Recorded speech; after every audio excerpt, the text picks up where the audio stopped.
गरीब बेटी का महलों का ससुराल।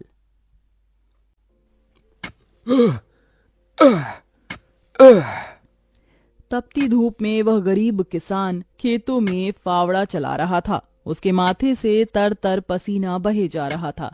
तभी गंगा गमछा उठाकर पिता का पसीना पोंछती है। बाबा, आपके माथे से कितना पसीना बह रहा है। आप थक भी गए हैं, थोड़ी देर आराम कर लो। फावड़ा मुझे दो। गंगा को खेत में फावड़ा चलाते देख सेवक राम की आंख भर आती है। मेरी गरीब बेटी के जिन हाथों में मेहंदी लगनी थी, उन्हीं नाजुक हाथों से मेरी गंगा सख्त फावड़ा चला रही है। तू एक गरीब की बेटी को ही ऐसा भाग्य देकर क्यों भेजता है भगवान? एक गरीब के जीवन की सबसे बड़ी दुविधा बेटी को ब्याहना होता है। ये कहानी है ऐसे ही किसान सेवक राम की, जो बड़ा गरीब है। उसकी दो बेटी गंगा और अंजू हैं। यूं तो सेवक राम ने गंगा के लिए कई रिश्ते ढूंढे, मगर भला एक गरीब की बेटी का हाथ कौन थामना चाहता है। किसी तरह से उनका जीवन कट रहा था।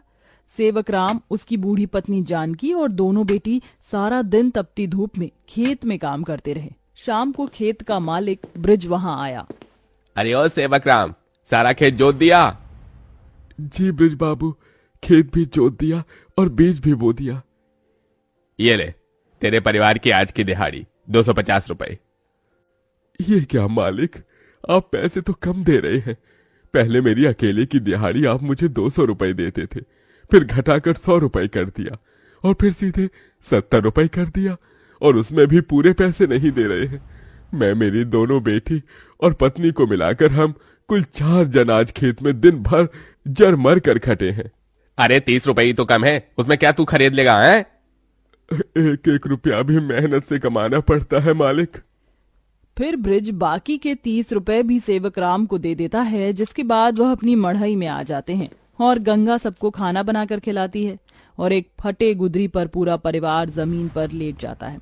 मगर एक पिता होते हुए सेवक राम चिंता में सो भी नहीं पाता। वह रात भर आंसुओं से बिछौना भिगोता है। अजी, आप अभी तक जाग रहे हैं? जिसके घर में जवान बेटी ब्याहने को हो, वो कैसे सोए? जाने मेरी गरीब बेटी के भाग्य में क्या लिखा है। भगवान ने सभी के घर आंगन में भाग्य जाग रहे हैं, मगर मेरी मढ़ई के आंगन में मंडप कब बनेगा? अजी, तुम चिंता मत करो, भगवान ने कहीं न कहीं जोड़ी बनाई होगी। सेवक राम का यही दुख कम न था। अभी तो और भी कठिनाई आने को थी। अगले दिन जब चारों खेत में पहुंचे कि तभी। क्यों रे सेवक, कल तू 30 रुपए के लिए पाठ पढ़ा रहा था, अब क्या करेगा? क्योंकि ये सारी की सारी जमीन तो पृथ्वीराज जी ने खरीद ली। तभी अंजू ने गंगा से कहा, दीदी, अब हम क्या खाएंगे? खेत बोकर ही तो थोड़े बहुत पैसे मिलते थे। सेवक राम अपने परिवार को लेकर लौट आया। वह दिन रात चिंता में गलने लगा। ऐसे घर कैसे चलेगा प्रभु? कैसे होगी गंगा की शादी? और शादी नहीं हुई तो लोग मेरी गंगा को जाने क्या क्या नाम देंगे, क्या क्या ठहराएंगे जानकी। मैं काम ढूंढने जा रहा हूँ। बाबा, मैं भी आपके संग चलूंगी। दोनों काम ढूंढते एक बड़े से मिल में आए, जहां शिव नाम का एक नौजवान गरीब मजदूर भी काम कर रहा था। जहां मजदूर राशन की बोरी भरी मालगाड़ी खींच रहे। सेवक राम ने काम मांगा, दोनों को काम मिल गया। गंगा अपने पिता की बराबरी में काम करती। तपती धूप से अक्सर उसके पांव और हाथ में मालगाड़ी खींचने से छाले से पड़ जाते, तो वहीं घर आकर वह अपनी माँ का हाथ बटाती। आप ही अपनी चक्की पीसती, कड़ी धूप में सड़कों से गोबर बीन कर लाती, उपले बनाती। एक दिन मालगाड़ी खींचते वक्त शिव उसकी मदद करता है। काका, क्या मैं आप दोनों के साथ खाना खा सकता हूँ? बड़ी भूख लगी है और मैं खाना भी नहीं लाया। हाँ बेटा, आओ ना।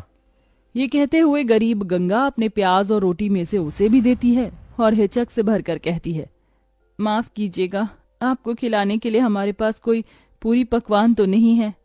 जो है यही खा लीजिए। शिव वह रूखा सूखा भी हंसकर खाने लगा। अब अक्सर शिव उनकी मदद कर देता। उसकी अच्छाई गंगा के मन को भाने लगी और एक दिन शिव ने कहा, काका, अगर आप मुझे इस काबिल समझे तो मैं आपकी बेटी का हाथ थामना चाहता हूँ। बेटा, मेरी गरीब बेटी को तुम जैसा मेहनती जीवन साथी मिलेगा। मुझे तुम पसंद हो बेटा। गरीब सेवक राम की दिली इच्छा तो थी कि गंगा को बड़ा और अच्छा घर द्वार मिले, मगर उसके मन में शिव को लेकर भी एक संतोष था। मगर सेवक राम ने जो कभी सोचा भी नहीं था, अगले दिन वो हुआ।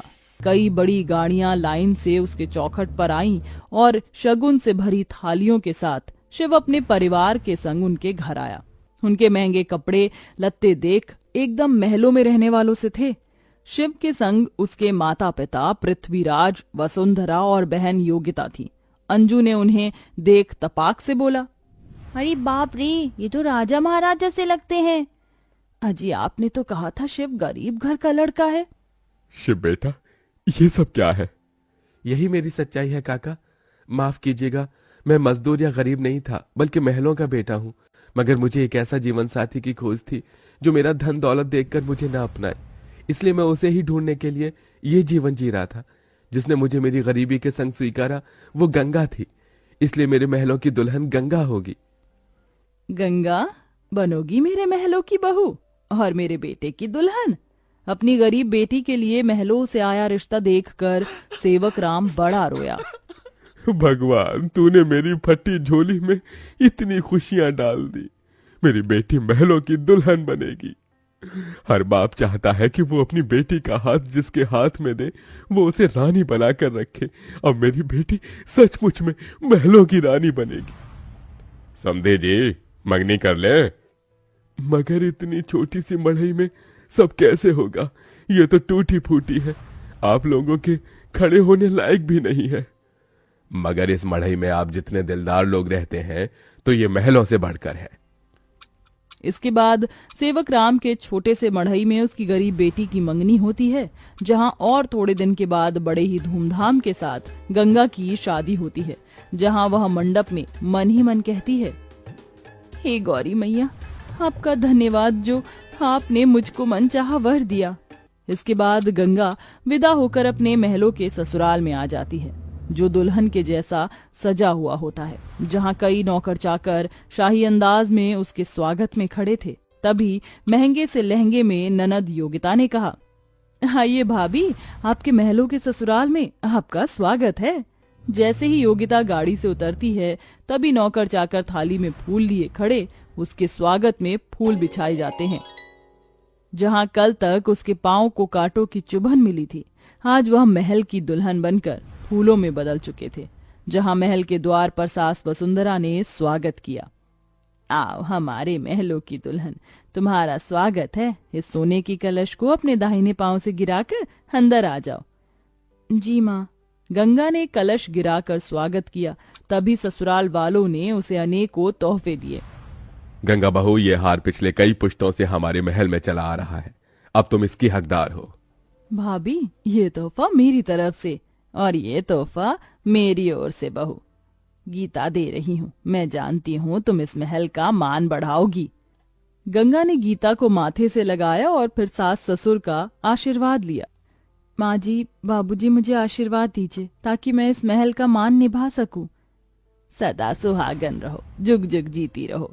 फिर गंगा विदाई में दिए अपनी गठरी को संग लिए शिव के साथ कमरे में आ गई, जहां आलीशान बड़ा कमरा, ऐशो मखमल का बिछौना और सब कुछ था, जिसे उस गरीब दुल्हन की आंखें देखती रह गईं। कैसा लग रहा है महलों के ससुराल में आकर? खुशी से गंगा की आंखें भर आईं। उसने कहा, यकीन नहीं होता, भगवान ने एक बार में ही इतनी खुशी दे दी। शिव, सब एक सपने जैसा लग रहा है। अब यही तुम्हारी दुनिया है। उस रोज जमीन पर सोने वाली गंगा मखमल के बिछौने पर सोई। अगले दिन वह नहा धोकर नीचे आई, जहां खाने की शाही मेज लगी थी और इर्द गिर्द नौकर खड़े थे। बहू बैठो, खाना खाओ। तभी नौकर ने गंगा को खाना परोसा। एक निवाला खाते ही गंगा को अपनी संघर्ष भरी जिंदगी और याद आ गई। उसकी आंखों से आंसू छलक गए। क्या हुआ गंगा बहू, खाना अच्छा नहीं बना? नहीं माँ जी, बहुत अच्छा बना है, बस ये सब खाने के तो एक गरीब की ख्वाहिश होती है। मैं बहुत खुश हूँ, बस चाहती हूँ कि हर लड़की को उसके सपनों का ससुराल मिले, जैसे मुझे मिला। थोड़े दिन में गंगा अपने महलों के ससुराल में सुखी से रहने लगी। किसी गरीब की बेटी को चुनकर हम भी ये पुण्य कमा सकते हैं।